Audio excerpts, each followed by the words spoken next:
In this lesson, I will be talking about planning and also introducing you to the 2 stages of planning. This will apply to whatever business you may be doing at the moment.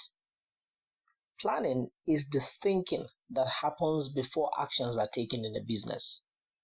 You've probably heard the saying, if you fail to plan, you have invariably planned to fail. And this is really true, because before you step into any business venture, it is very important that you plan ahead of it.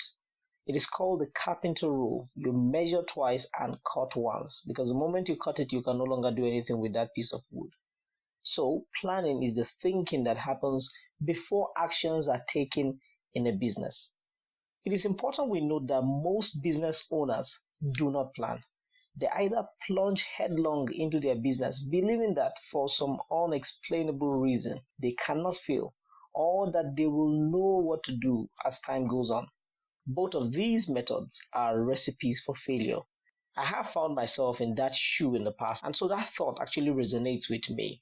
For many small business owners, there's this attitude of thinking, I have it sorted out in my head, and so I'm going to just get in there and ensure that I succeed. Maybe because you've seen somebody else succeeding in that venture, but more often than not, we are proven wrong.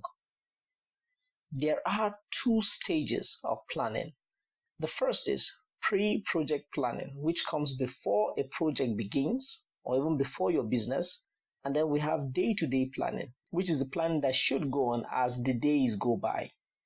Pre-project planning. This is the planning that you do before every project. It is the development of the business idea. For example, the moment I decided that part of our package for our lessons would include a video seminar, I started planning on the things that we would need before we step into this project. And there were a lot of things needed. Of course, there were some of them that I did not know until when we stepped into the project, but then it was still important that we pre-planned before stepping into the project. So you could pre-plan using a business model canvas because it guides you as a picture of the possibilities for the business or for the project. It also exposes aspects of the business that may not work as fluidly as you first imagined. Do not begin any business or new aspect of a business without pre-planning. Now I'm going to introduce you to the business model canvas. In another course, we actually elaborated on how you can develop your business model using the business model canvas. It has 9 sections: the key partners, key activities, key resources, cost structure, value proposition, customer relationships, channels, customer segments, and revenue streams. Let us see how a business model canvas for a carpenter may look like. Now, we're going to begin with the value proposition. This is the core of what this carpenter is offering, the one there at the center. So this carpenter claims to be offering world-class office furniture to his customers. Who exactly is he trying to sell this value to? He's trying to sell it to offices, probably corporate offices. And then we go to the customer relationships, and then we see there that he's establishing a corporate and a personal relationships. Corporate in the sense that he is dealing with offices and organizations, and also personal because he's establishing personal connections and networking with people, the individuals now in those offices. So what are the channels through which he's going to deliver these particular value proposition? Well, he's going to use his website and also his showroom. What are his revenue streams? He's going to sell and also in consulting for the offices.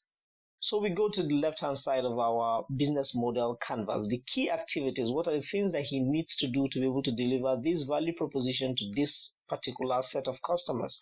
Well, for one, he has to make the furniture, and also he needs to transport and install the furniture at the offices. What are the key resources he needs? He needs time and work, of course, and then also he needs rent for his office space and probably for his showroom. Who are the people that he can partner with to ensure that he delivers on this value proposition and also in time? Well, he has to partner with interior decorators and wood suppliers. His cost structure would be wages. He'll be spending money on paying wages. Also, he's going to be paying rent and then the materials that he needs for his carpentry work. So this is a business model canvas for a carpenter who wants to produce a world-class office furniture. I encourage you that you throw out ideas this way on a business model canvas so that you can see in a pictorial way what your business venture may look like. See you in the next class.